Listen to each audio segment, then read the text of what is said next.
Welcome to the Iron Pup Podcast. Welcome, everybody, to the Iron Pup Podcast. I'm your host, Young Pup, and today's subject is who are the star gods? Big question is, what are their agendas? What they do? What they want with us? What do they want with our planet? Okay, let's get into it. Some say it's just God and His angels. Others call them their creator gods and star beams. The native Australians call them Wangias. The one thing I've noticed in most legends and stories and religious texts from around the world is the gods, star beings, deities had a big battle in the skies above Earth. That would have been a heck of a sight to see. Wow, that's just like literally, well, we like being in a war zone. That's right. Crank it up to 100, and that's probably what you got back then. Man, imagine a Star Wars battle going on in the skies of Earth. That's what this would have been like without the big Star Destroyers and cruisers and stuff like that the Empire had. So, yeah. Yeah, it would have been a sight to see. I heard this one story from about these one ancient people said they watched the moon get pulled into place, that where it sits in the night sky today. Huh. Wow. That also would have been a wild sight to see. Wow. And some of the stuff some places and stuff that they're finding from the ancient past these days. Seems like it's every year there's a new discovery. It blows my mind. The stuff literally represents totally opposite of what I was taught as a kid. Now, I was taught no such things as aliens, ghosts, or anything supernatural, or again, out of this earth, or something that doesn't fit someone's freaking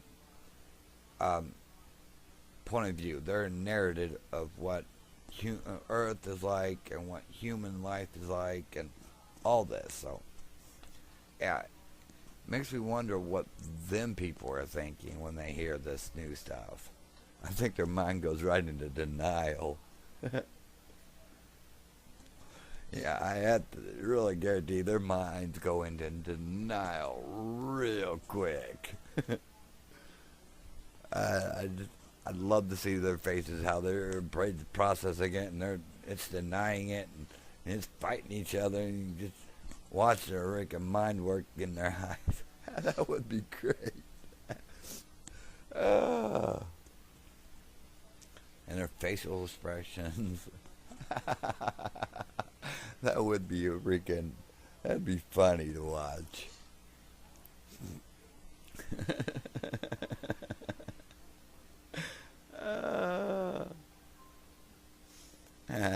Now let's get on to UFOs. Since we're talking about aliens and visitors from outer space. So with UFOs, wondering, is this proof that did they visit us in the past and that they are still visiting us today? Huh. So many darn sightings. I mean, wow. So many UFO sightings. I see something I don't know how to explain. And I'm a big believer in UFOs and aliens and all that. So, one night, a friend was on a country road. We're driving along, and all of a sudden, the brightness puts me in the mind of a flare, but it didn't last long enough to be a flare or go high enough to be a flare. And it came from like literally next to a two-story White House. From the one of the windows from the bottom on the right-hand side of the car is where it would be on driving down the road. Right there at the freaking ground level window, it shoots up in the air, and literally a foot or less above the rooftop, it blinks out. It just not even really blink out. It just literally just like burns out real quick. Just woof. I mean, it was so quick. It's just like, wow.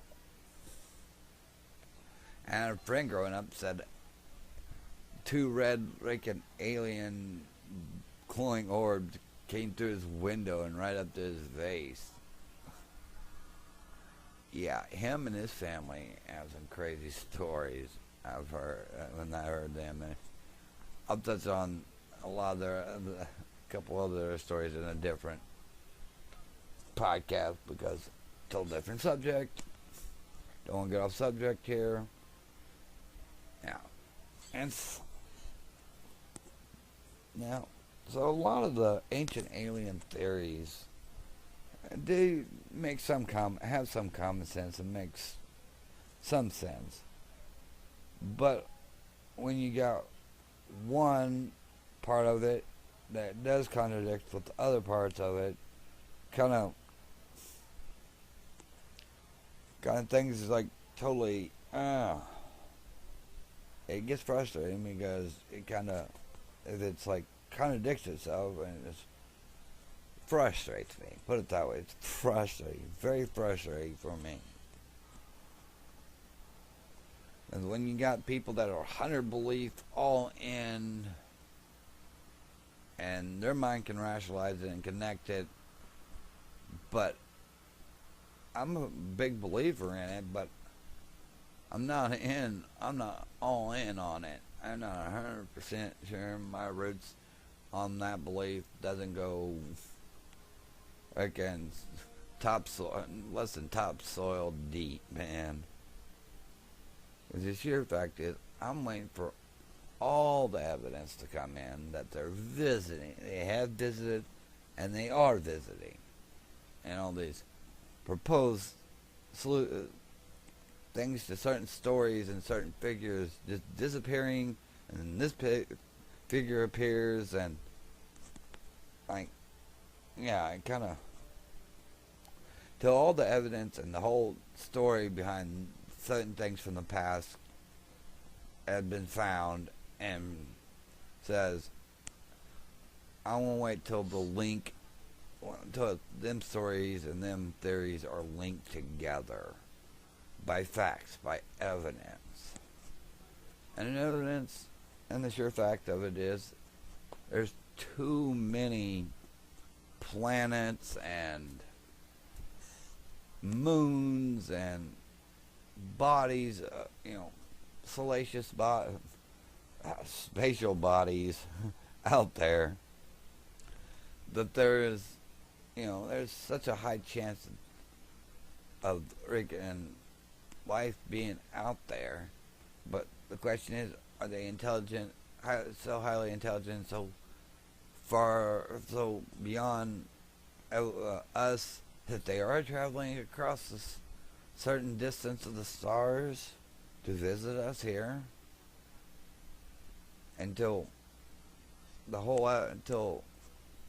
I see hardcore evidence that they are visiting us, and they have visited us in the past, I'm reserving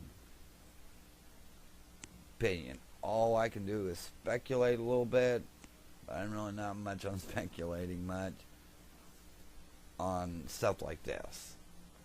I'm more of a speculating on movie stories and movie theories and stuff like that. Stuff that really doesn't have actual real life consequences to it.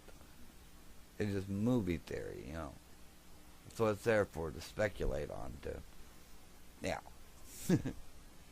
Try not to go on a rant, but I did a little bit. Sorry. Hope you all have a good day or night, whichever time of the clock's on for you when you're listening to this. You have a good one. Young Pup out.